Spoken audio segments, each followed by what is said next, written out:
कैसे हैं प्यारे बच्चों। तो आशा करता हूं कि आप सभी एग्जाम की तैयारी बेहतर तरीके से कर रहे होंगे। और हम जो है आज हमारे क्लास 12th के फिजिकल केमिस्ट्री का जो है लेक्चर नंबर 3 आज का हम लोग पढ़ने वाले हैं। और लेक्चर नंबर 3 में हम लोग कौन कौन सा टॉपिक पढ़ने वाले हैं इन सभी के बारे में हम लोग क्या करेंगे जानेंगे। पिछली 2 लेक्चर में हम जो है 3 लेक्चर हम पढ़ा चुके थे, जिसमें एक जो था वो पूरे यानी एक्सप्लानेशन यानी कहने का मतलब है कि पूरे चैप्टर के बारे में पूरे सिलेबस के बारे में कवर करवा दिए थे। दूसरा जो है हमारा चैप्टर जो स्टार्ट हुआ था, तो चैप्टर सॉलिड स्टेट का जो है 2 लेक्चर हम डाल चुके हैं, तो उसको आप एक बार देख लीजिएगा। आज हमारा जो है लेक्चर नंबर 3 है, जिसमें हम लोग क्या करेंगे अगले टॉपिक की ओर कवर करेंगे। ठीक है, हमारा सॉलिड का टाइप टाइप हो गया और सॉलिड से जितना भी क्वेश्चन आता है उन सभी को हम लोग कवर कर चुके थे। फिलहाल के लिए जो है जितने भी बुक का जो क्वेश्चन है उन सभी को जो है लास्ट में करवा दिया जाएगा।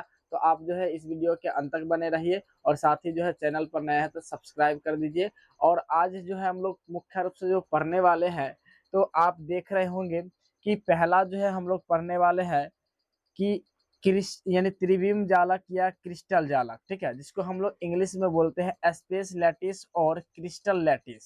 ठीक है, तो हम लोग जानेंगे कि आखिर त्रिविम जालक क्या होता है, क्रिस्टल जालक क्या होता है। उसके बाद जो है हम लोग जानेंगे लैटिस पॉइंट। ठीक है, यानी लैटिस पॉइंट को हम बोलते हैं जालक बिंदु। और इसी को दूसरा बोल सकते हैं लैटिस साइट, यानी जिसको हम बोलते हैं जालक स्थल। ठीक है, इसको हम बोलते हैं, या लैटिस पॉइंट का मतलब होता है जालक बिंदु, जालक बिंदु। और लैटिस साइट का मतलब होता है जालक स्थल। ठीक है, जालक स्थल। ठीक है, तो इस सभी को जो है एक बार नोट कर लीजिएगा। उसके बाद हम लोग ये भी जानेंगे कि कैरेक्टरिस्टिक्स ऑफ क्रिस्टल लैटिस, यानी जो है त्रिविम जालक या क्रिस्टल जालक का जो क्या विशेषता है। ठीक है, क्या विशेषता है इसके बारे में हम लोग जानेंगे, अभिलक्षण के बारे में। ठीक है, उसके बाद जब हम ये पूरे जान लेंगे तब हम लोग क्या करेंगे यूनिट सेल पर चलेंगे। और यूनिट सेल का जो टॉपिक है ना बहुत ज्यादा इंपॉर्टेंट है, तो इसको ध्यान में रखिएगा। ठीक है, सॉलिड स्टेट में जो है बतला जो ये है जितना इंपॉर्टेंट उन सभी को जो है कवर कर लीजिएगा। और यूनिट सेल भी जो है हम पढ़ाएंगे, तो उसको भी आप अच्छे तरीके से एक कॉपी बना लीजिएगा, ताकि जो है आपको यानी पूरे सिलेबस जो है वो कवर हो जाए। ठीक है, चलिए, तो सबसे पहले हम लोग जानेंगे त्रिविम जालक या क्रिस्टल जालक होता क्या है। देखिए, त्रिविम जालक या क्रिस्टल जालक होता क्या है। तो आप एक देख रहे हैं, ये एक हम क्रिस्टल बनाए हैं। देखिए, इस क्रिस्टल को किस प्रकार से बनाते हैं, इसका जो है शॉर्ट वीडियो एक हम डाल देंगे। ठीक है, जो किस प्रकार से बनाते हैं उसमें जो है एक एक स्टेप बना देंगे कि किस तरह से प्लस बनाना है। ठीक है, उसके बाद किसको किससे मिलाना है, इस सभी का जो है वो एक जो है आपको शॉर्ट जो है वो मिल जाएगा। ठीक है, इस वीडियो के अपलोड होने से पहले जो है आपको शॉर्ट मिल जाएगा। ठीक है, या अपलोड हो जाए उसके बाद शॉर्ट डाल देंगे। ठीक है, तो आप जो है उसको ध्यान में रखिएगा कि अगर पूरे शॉर्ट चेक कर लीजिएगा कि इस बनाने का जो तरीका है वो बतलाए है। ठीक है, जो बतलाएंगे वो पूरे बढ़िया तरीके से जो है एक बार देख लीजिएगा। चलिए, तो एक एक क्रिस्टल है। ठीक है, तो सबसे पहले याद रखिएगा क्रिस्टल में प्रत्येक बिंदु जो है ना, प्रत्येक बिंदु जो है वो क्या करता है, एक अवयवी कण को दर्शाता है। ठीक है, अवयवी कण को दर्शाता है। और इसी अवयवी कण को यानी क्रिस्टल जालक, इसका डिफिनेशन की बात करें तो हम लोग ऐसे बोलेंगे कि यानी त्रिविम जालक का है ना या क्रिस्टल जालक, तो हम बोल सकते हैं कि त्रिविम में, ठीक है, या त्रिविम में या क्रिस्टल में, ठीक है, अनंत बिंदुओं, ठीक है, बहुत सारे बिंदु चारों जहां जहां बिंदु दिखा रहे सभी जगह क्या है अवयवी कण। ठीक है, तो त्रिविम में अनंत बिंदुओं अर्थात अवयवी कणों की एक निश्चित व्यवस्था को ही हम बोलते हैं क्या, त्रिविम जालक या क्रिस्टल जालक। ठीक है, इसको लिख लीजिए, नोट कर लीजिए कि त्रिविम में या क्रिस्टल में, ठीक है, अनंत बिंदुओं, अनंत बिंदुओं के अर्थात कह सकते हैं अनंत बिंदुओं अर्थात अवयवी कणों की निश्चित व्यवस्था को ही हम लोग क्या बोलते हैं, याद रखिएगा त्रिविम जालक या क्रिस्टल जालक, जिसको हम इंग्लिश में बोलते हैं स्पेस लैटिस और क्रिस्टल लैटिस। ठीक है, उसके बाद अब देखिए कहता है कि लैटिस पॉइंट क्या है, लैटिस पॉइंट। ठीक है, तो यहाँ पे इसी क्रिस्टल से ध्यान में रखिएगा कि देखिए यहाँ लैटिस पॉइंट यानी क्रिस्टल जालक में, ठीक है, क्रिस्टल जालक में अवयवी कणों, ये सब क्या है अवयवी कण है। तो क्रिस्टल जालक में अवयवी कणों को प्रदर्शित करने वाले जो बिंदु है उसे ही बोलते हैं जालक बिंदु। ठीक है, जालक बिंदु।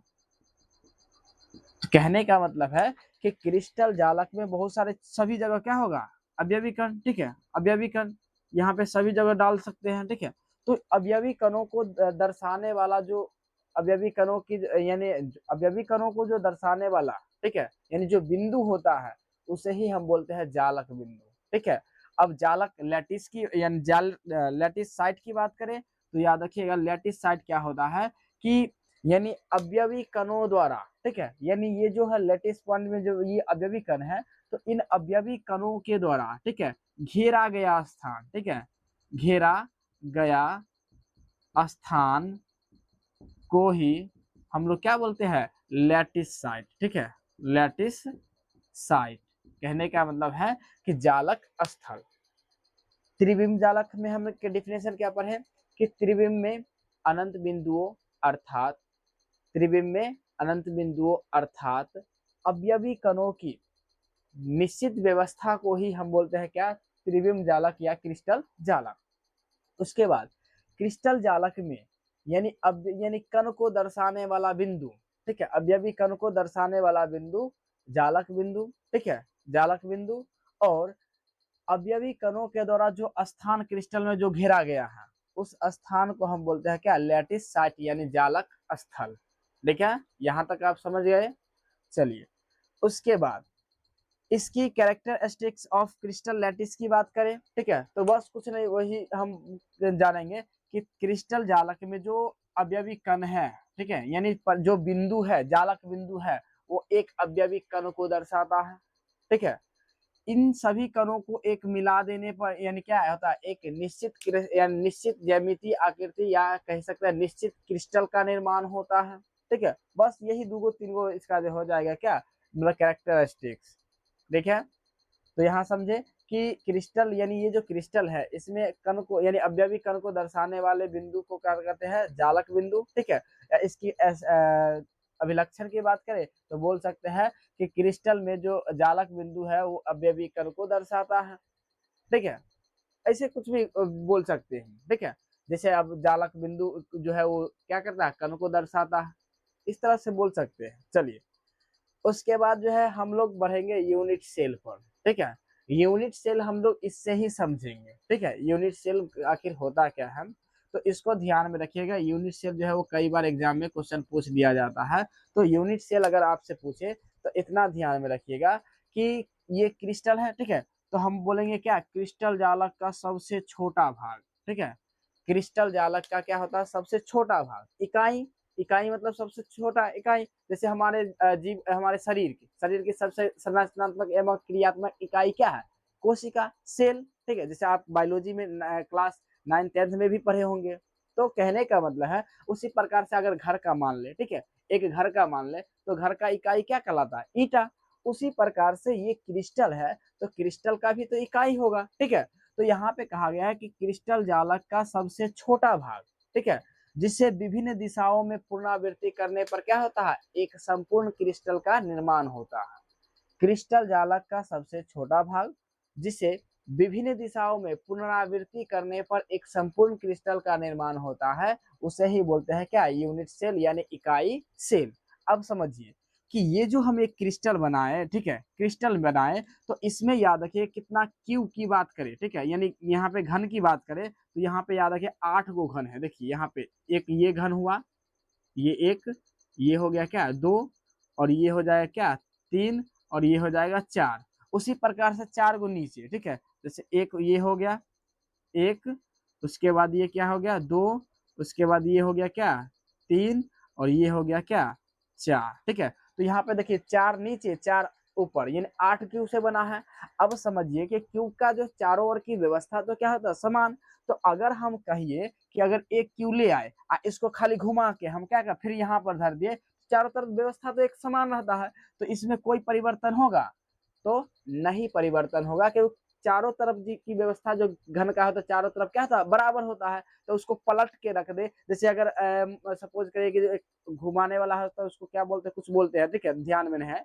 ठीक है, तो कहने का मतलब वो जो है उसको घुमा दे, ठीक है। अगर समझे ऊपर लाल है, ठीक है, तो यहाँ पे समझिए कि ऊपर में लाल है, लेकिन अगर जो है उसको घुमा करके पियर वाला को ऊपर में धर दे, फिर भी तो बात तो वही ना हुआ, ठीक है। कलर से मतलब नहीं है, हमको सिर्फ इसकी व्यवस्था देखना है, ठीक है। एक जो है कि अगर एक क्यू हार्ट निकाले और क्यू निकाल के फिर घुमा के फिर इस यहीं पर सेट कर दे, तो क्या इसमें कोई परिवर्तन होगा? तो नहीं परिवर्तन होगा। तो इसीलिए हम बोलते हैं कि क्रिस्टल जालक का सबसे छोटा भाग, जिसे विभिन्न दिशा में पुनरावृत्ति करने पर एक संपूर्ण क्रिस्टल का निर्माण होता है, उसे ही बोलते हैं क्या? इकाई सेल, ठीक है। इकाई सेल, और इकाई सेल को ही बोलते हैं, याद रखें, एकक कोशिका, ठीक है। एकक कोशिका। तो एग्जाम में क्वेश्चन पूछ सकता है, ठीक है।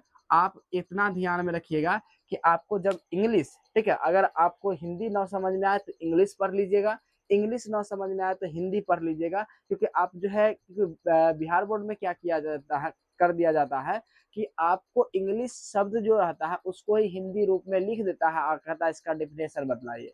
तो अगर आपको इंग्लिश शब्द अगर नहीं याद रहेगा तो क्या आप जो है इसका तो डेफिनेशन नहीं दे पाइएगा, ठीक है। इसलिए जो है यहाँ पे ध्यान में रखिएगा, ठीक है, कि इंग्लिश को भी याद करना बहुत जरूरी है, इंग्लिश को भी ध्यान में रखना जरूरी है। चलिए, उसके बाद उसके बाद यूनिट सेल में जो है वहां पे कहा गया है पैरामीटर्स ऑफ यूनिट सेल, ठीक है। यानी इसकी जो है वो क्या है, यानी इकाई सेल के कुछ प्राचल, ठीक है। इकाई सेल का याद रखें, प्राचल जो है वो 6 होता है, ठीक है। प्राचल यानी कहने का यूनिट सेल जो निर्माण होता है वो इसकी जो है मुख्य रूप से कितना 6 प्राचल से, ठीक है। जिसमें याद रखिएगा कि 3 जो होता है ना अक्षीय, 3 जो होता है वो अक्षीय लंबाई, ठीक है। अक्षीय लंबाई, अक्षीय लंबाई, जिसमें हम मानेंगे ए बी और सी, ठीक है। ये 3 होता है अक्षीय लंबाई, और 3 को मिलके बनता है अक्षीय कोण, ठीक है। 3 जो होता है अक्षीय कोण, अक्षीय कोण, जैसे यहाँ पे कहे तो क्या, अल्फा, बीटा और गामा, ठीक है। ये 3, और याद रखिएगा यहाँ पे जो अक्षीय कोण और अक्षीय लंबाई, ये 3 से बनता है, यानी प्राचल कितना 6। तो ऑब्जेक्टिव में भी क्वेश्चन पूछ सकता है इकाई सेल के प्राचल कितने होते हैं, तो 6, ठीक है।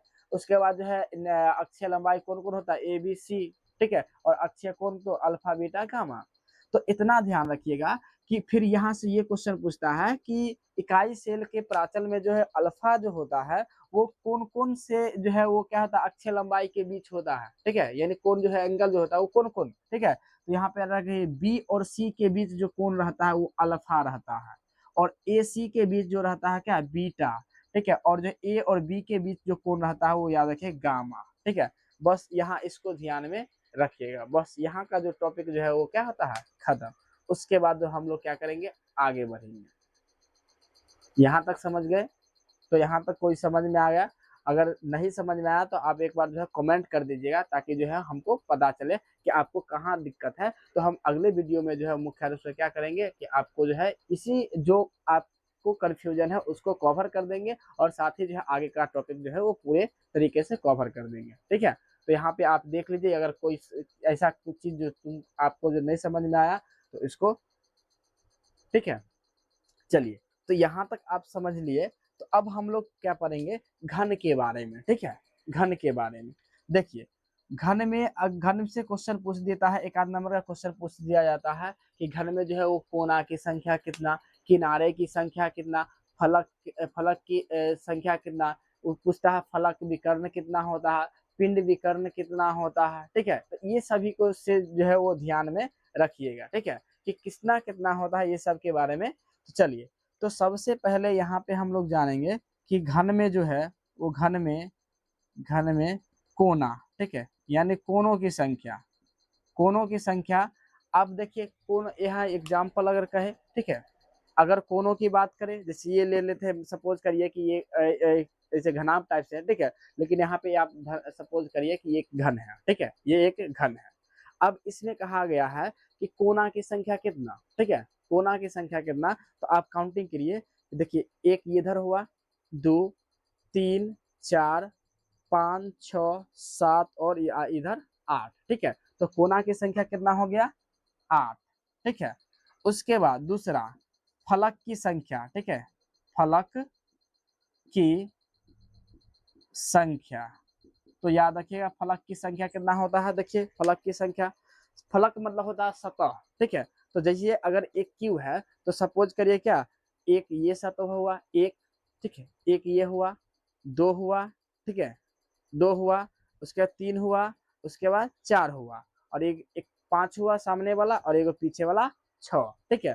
तो यहाँ पे याद रखिए फलक की संख्या अगर पूछेगा तो छह, और उसी प्रकार से अगर कहे देगा फलक केंद्र, ठीक है, फलक केंद्र की संख्या, फलक केंद्र की संख्या, तो ये भी याद रखना छह, क्योंकि छह गो फलक होता है और छह फलक का केंद्र पूछा, तो फलक यानी छह गो फलक होता है तो छह गो का केंद्र होगा, ठीक है। इसलिए यहाँ पे याद रखिए फलक केंद्रों की संख्या कितना होगा, छह। ठीक है, यहाँ तक समझ गए, यहाँ तक समझ गए। चलिए अब आगे, अब देखिए कि यहाँ पे, यहाँ से क्वेश्चन और क्या पूछेगा कि यहाँ पे ध्यान रखिएगा कि था अगर देखे, चौथा अगर देखे कि किनारों की संख्या, किनारों की संख्या, किनारों की संख्या, किनारों की संख्या अब देखिए काउंटिंग करिए, ठीक है, किनारा, ठीक है।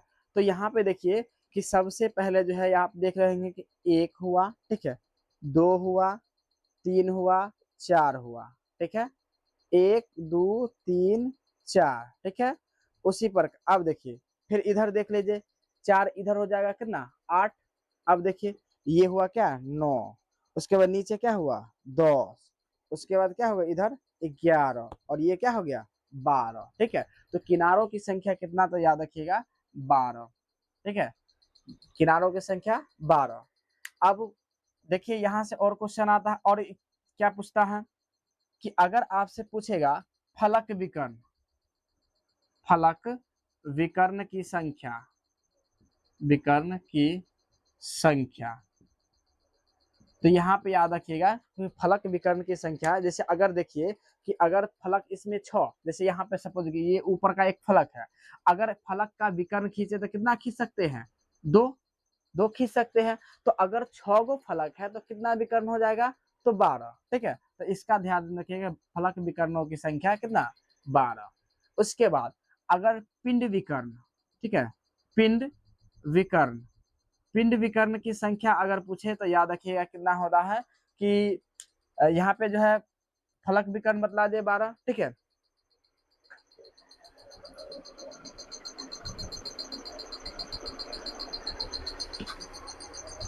पिंड विकर्णों की संख्या जो होता है याद रखिएगा 4, ठीक है, क्योंकि ये जो है वो 3 डायमेंशनल जो है वो पूरी तरीके से नहीं दिख रहा होगा, तो इसलिए जो है इसको और नहीं इस तरह से समझा सकते हैं, ठीक है।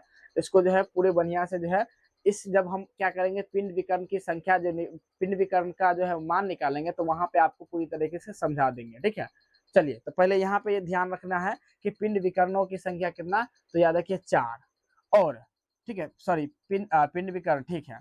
उसके बाद अगर केंद्रों की संख्या, पिंड केंद्र यानी जैसे पिंड हो गया, या बोल सकते हैं पिंड केंद्रों की संख्या, तो याद रखिएगा एक, क्योंकि पूरे पिंड का केंद्र होता है क्या, एक ही होता है, ठीक है, ये एक पिंड है, तो पिंड केंद्रों की संख्या, पिंड केंद्रों की संख्या, तो याद रखिए एक, ठीक है।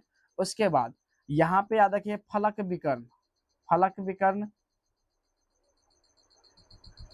फलक विकर्ण की लंबाई, अगर लंबाई पूछे तो याद रखिएगा रूट अंडर होता है क्या, रूट अंडर 2a, ठीक है, रूट अंडर 2a। अब कैसे होता है इसको हम जस्ट हम पढ़ेंगे कि किस तरह से निकाल, जो रूट 2a आता है इसको भी निकालेंगे, ठीक है। उसके बाद अगर पिंड विकर्ण की बात करें, पिंड विकर्ण की लंबाई, पिंड विकर्ण की लंबाई, तो याद रखिएगा रूट अंडर 3a, ठीक है, रूट अंडर 3, ये भी हम लोग क्या करेंगे निकालेंगे जो कितना होता है, यानी जो है पिंड विकर्ण की लंबाई और फलक विकर्ण की लंबाई, ठीक है। तो आप यहाँ तक समझ गए, ठीक है, यहाँ तक समझ में आ गया है तो आप कॉपी में जो है एक सीरियल वाइज जो है नोट करते जाइएगा, ठीक है, जिस तरह बतलाए पूरी तरह सीरियल वाइज नोट करते जाइएगा, ताकि आपका जो है सिलेबस क्या हो जल्दी जल्दी कवर हो जाए, ठीक है।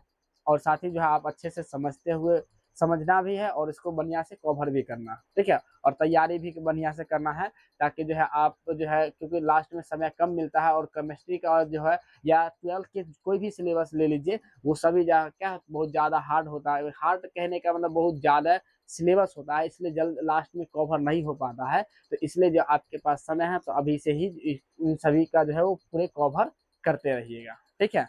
चलिए, तो यहाँ तक समझ में आ गया, तो अब हम लोग क्या करेंगे, आगे बढ़ेंगे।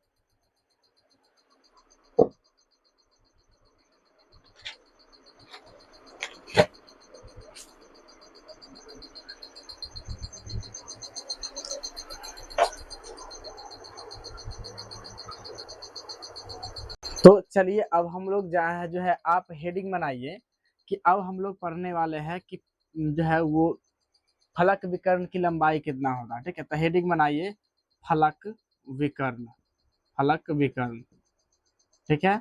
तो यहाँ पे याद रखिएगा कि फलक विकर्ण की लंबाई अगर हम की बात करें, ठीक है, तो यहाँ पे एक हम लोग क्या करते हैं कि पहले जो है वो एक घन बना लेते हैं, तब हम लोग को पता चलेगा कि जो है वो क्या किस तरह से निकलेगा। अब सपोज करिए कि यहाँ पे जितने भी, क्योंकि अगर घन की एक भुजा मान लेते क्या है ए, ठीक है, इसको अगर ए मान लेते तो क्योंकि हमको पता है कि घन का प्रत्येक भुजा क्या होता है, बराबर होता है, इसलिए जो है इसका ए भी ये हो जाएगा, ये भी हो जाएगा ए, और ये भी हो जाएगा। अब यहाँ पे जो है एक विकर्ण खींच दीजिए, एक ही खींच देंगे, ठीक है। अब विकर्ण जैसे खींच दिए, ठीक है, तो यहाँ पे जो है हमारा क्या कि ये विकर्ण हो गया, ठीक है, विकर्ण। अब हम यहाँ इसको कुछ मान लेते हैं, जैसे अगर कहिए ए इसको मान लेते, इसको बी मान लेते, इसको सी, ठीक है। तो यहाँ पे देखिए कि ए बी बराबर क्या है, ए बी बराबर कितना ए, उसके बाद जो है क्या हो गया कि बी सी बराबर भी क्या है, बी सी बराबर ए। हमको ए सी निकालना है, ए सी बराबर वाट, तो हम लोग क्या करेंगे कि पाइथागोरस प्रमेय से, आप 10th में पढ़े होंगे, ठीक है, पाइथागोरस प्रमेय से क्या होता है, ए सी स्क्वायर यानी कर्ण का स्क्वायर बराबर लंब का स्क्वायर प्लस आधार का स्क्वायर, ठीक है। तो ए सी स्क्वायर बराबर हम मान लेंगे A B square plus B C square. तो ए सी स्क्वायर बराबर कितना है, तो ए का स्क्वायर प्लस ए का स्क्वायर, और ए सी बराबर हो जाएगा क्या, यहाँ पे देखिए कि ए सी स्क्वायर बराबर कितना 2a स्क्वायर, और ए सी बराबर अगर कहे तो रूट अंडर हो जाएगा 2a स्क्वायर बराबर हो जाएगा क्या, यहाँ पे रूट अंडर 2, और दो ए स्क्वायर है तो ए निकल जाएगा, ठीक है। तो देखिए यहाँ पे निकल गया ना, हाँ, यहाँ पे जो है वो निकल गया कि जो है फलक विकर्ण की लंबाई √2a किस तरह से होता है, ठीक है। अब हम लोग चलेंगे क्या, फलक विकर्ण, सॉरी पिंड विकर्ण, ठीक है। अब जो है वो पिंड विकर्ण, पिंड विकर्ण। अब पिंड विकर्ण को समझने के लिए जो है हम लोग क्या करेंगे, पहले जो है वो बना लेते हैं क्यूब। क्यूब जैसे ही बन जाएगा तो हमारा धीरे धीरे वो सारा कुछ समझ में आ जाएगा कि किस प्रकार से बन। चलिए, अब हम लोग क्या कर देंगे, पिंड विकर्ण, ठीक है। तो पिंड विकर्ण में पहले एक जो है वो विकर्ण खींच दीजिए, पिंड का विकर्ण जो पिंड से होते जाएगा। अब जो है कि इसको एक जो है बनिए, इसको मिला दीजिए, ठीक है। आप देख रहे होंगे एक त्रिभुज बन रहा है, ठीक है, एक त्रिभुज बन रहा है, तो हम इसको मान लेते ए, इसको मान लेते सी, इसको मान लेते हैं बी, क्योंकि पता है कि आपको ये फलक का विकर्ण की लंबाई कितना है, √2a, ठीक है। उसके बाद अगर इसकी भुजा मानते हैं तो क्या ए। अब देखिए फिर इसका जो है यहाँ पे क्या हो जाएगा, ए बी बराबर कितना आ जाएगा, तो √2a, क्योंकि वैल्यू निकाल चुके हैं, ठीक है। उसके बाद जो है कि यहाँ पे बी सी बराबर कितना, बी सी बराबर जो है वो कितना हो जाएगा, तो ए, और इसलिए जो हमको क्या करना है, ए सी निकालना है, तो ए सी स्क्वायर बराबर क्या डायरेक्ट निकाल लेते हैं, ए सी स्क्वायर बराबर होगा A B square plus B C square. तो ए बी का देखिए यहाँ ए सी स्क्वायर बराबर हो ए बी का स्क्वायर कितना, √2a का होल स्क्वायर प्लस ए स्क्वायर, ए सी स्क्वायर बराबर इसका करेंगे तो क्या 2, यानी √2 का स्क्वायर 2, उसका ए का स्क्वायर कितना, तो ए स्क्वायर प्लस इसका ए स्क्वायर है, ए सी बराबर स्क्वायर बराबर क्या रूट, इसको जोड़ दीजिए 2+1 यानी 3a स्क्वायर, और ए सी बराबर क्या हो जाएगा, यहाँ पे √3a स्क्वायर, स्क्वायर है दूगो है तो एगो निकल जाएगा, तो यहाँ पे ए सी बराबर हो जाएगा क्या √3a, ठीक है। तो देखिए यहाँ